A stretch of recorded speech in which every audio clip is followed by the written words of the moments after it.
Hi friends, இன்றைக்கி கத்திரிக்காய் பிரியாணி எப்படி செய்கிறதுன்னு பார்க்கலாம் வாங்க.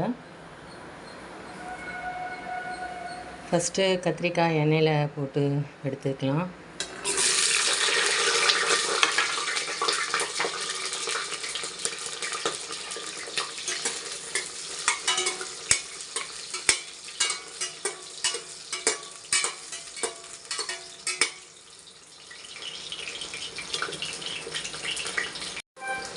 இப்போ நெக்ஸ்ட்டு எண்ணெயில் போட்ட கத்திரிக்காயை எடுத்து வச்சுக்கலாம்.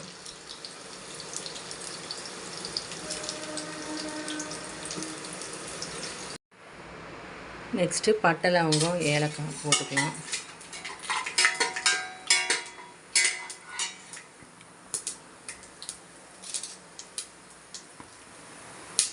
அப்புறம்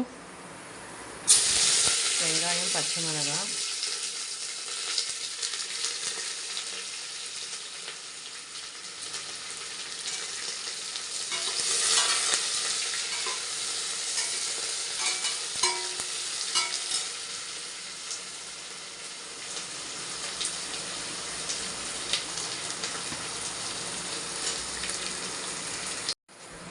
நெக்ஸ்ட்டு தக்காளி போட்டுக்கலாம்.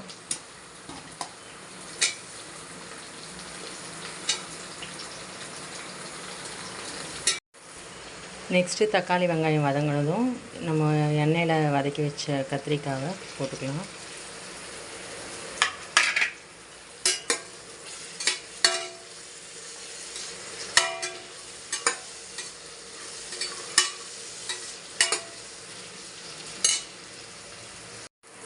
நெக்ஸ்ட்டு இஞ்சி பூண்டு பேஸ்ட் போட்டுக்கலாம். கொஞ்சம்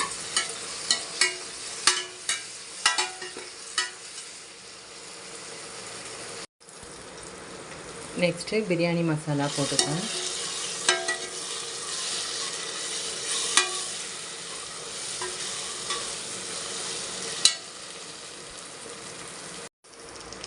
நெக்ஸ்ட்டு உப்பு இந்த அளவு.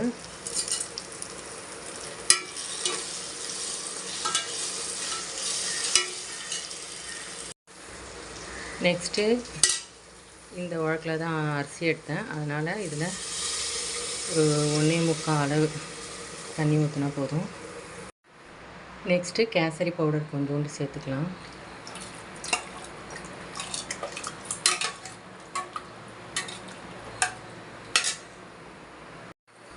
ஓகே, நெக்ஸ்ட்டு தண்ணி கொதி வந்துடுச்சு.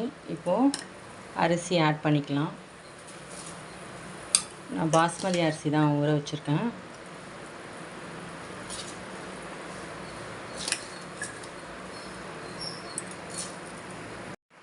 நெக்ஸ்ட்டு மூடி போட்டு விசில் போட்டேன். ஒரு விசில் வந்தோடனே ஆஃப் பண்ணிக்கலாம். இங்கே பாருங்கள் ஃப்ரெண்ட்ஸ், சூப்பரான கத்திரிக்காய் பிரியாணி ரெடி ஆகிடுச்சு. இப்போது சாப்பிடலாம்.